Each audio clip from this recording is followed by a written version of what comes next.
Welcome back to Movie Mo Show. Today we are going to review the science fiction comedy, Mars Attack. If you like our content, don't forget to like and subscribe. We post multiple times daily.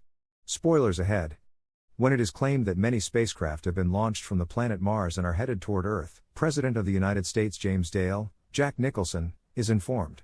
While Professor Donald Kessler, Pierce Brosnan, thinks that the general's complaints are uncalled for, stating that they know very little about these aliens and that this may be a new chapter for humanity, General Decker, Rod Steiger, calls for urgent military deployment. In the end, the president arranges for a bulletin to be broadcast, in which the world is informed of the Martians' impending visit. Even more, news anchor Natalie Lake, Sarah Jessica Parker, interviews Professor Kessler on a midday news program. When the news broadcast fully stops and a transmission from the Martians blocks all television signals, Natalie's boyfriend Jason Stone, Michael J. Fox, notices that she appears to be flirting with the professor.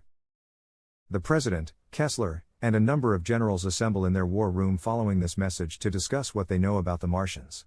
Also, there is a scientist who claims to have translated the Martian speech patterns using his machine, but the translations hardly make any sense. It is eventually revealed that the Martians will make their initial landing close to the town of Pahrump in Nevada. General Casey, Paul Winfield, a less brash and assertive general than General Decker, leads a military escort. Several onlookers also arrive as a ship docks. 2 armed Martians and one wearing a brilliant crimson cloak are seen leaving the spacecraft. A fresh phrase from the Martians declares they come in peace, following the translation that he is the Martian ambassador and General Casey's greeting. As a result, some hippies release a dove, which the Martians promptly shoot down. The Martians then vaporize and murder practically everyone, causing the situation to devolve into anarchy. They ultimately leave the massacre behind by loading Natalie Lake, her pet Chihuahua Poppy, and her handbag into their ship. General Decker insists that something be done right away when they return to Washington, D.C., but Professor Kessler believes that what they saw may have been a case of cultural misinterpretation brought about in part by the dove. The Martians are contacted, and they promptly respond to the message. The Martian ambassador says he regrets what he did and wants to testify before Congress. One of the Martians' ships makes a landing in front of the U.S. Capitol once the request is approved. In Congress, the ambassador is joined by 2 armed Martians as they make their way to the stage. The Martian ambassador takes a rifle and vaporizes 2 branches of government after reading what looks to be a speech. While begging the envoy to stop, Professor Kessler is rapidly subdued and eventually brought aboard the ship. General Decker again requests affirmative action following the attack, but the president continues to handle the matter without taking any action against the Martians, further aggravating the general. The Martians have also experimented on Natalie, Poppy, and the professor within the spacecraft of the ambassador.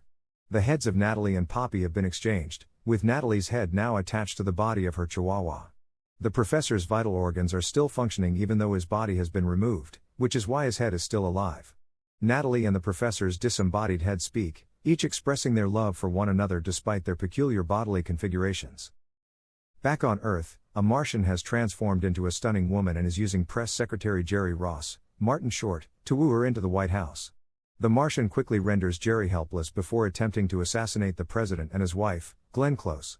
The Martian is killed by the Secret Service. The Martian leader ultimately declares full-scale war on the Earthlings in response to this attack, and Martian ships soon begin to appear across the nation and create havoc everywhere. Finally, the military is summoned to attempt to stop them, but it doesn't appear like even they have the weaponry to halt the Martians. The Martian commander and 2 of his warriors enter the war room after capturing Washington. General Decker attacks them first, opening fire on the Martians before the Martian leader steps on him after shrinking the general down to a few inches in height with a shrinking pistol. The Martians then shoot the remaining civilians in an effort to stop the bloodshed before the president delivers a speech. This appears to be effective because the Martian leader reaches out with what appears to be his hand but is actually a mechanical spider that impales the president. A young guy called Richie Norris, Lucas Haas, learns that his grandmother's favorite song, Slim Whitman's Indian Love Call, is the secret to stopping the invasion during a Martian attack on a local nursing facility. The Martian skulls explode due to the high-pitched yodeling, and Richie enlists the assistance of the remaining soldiers to broadcast the boosted music live and through satellite. The planet is safe after the Martians' ships crash and explode. While the inhabitants of Earth are rebuilding, the president's daughter gives Richie and his grandmother the Congressional Medal of Honor.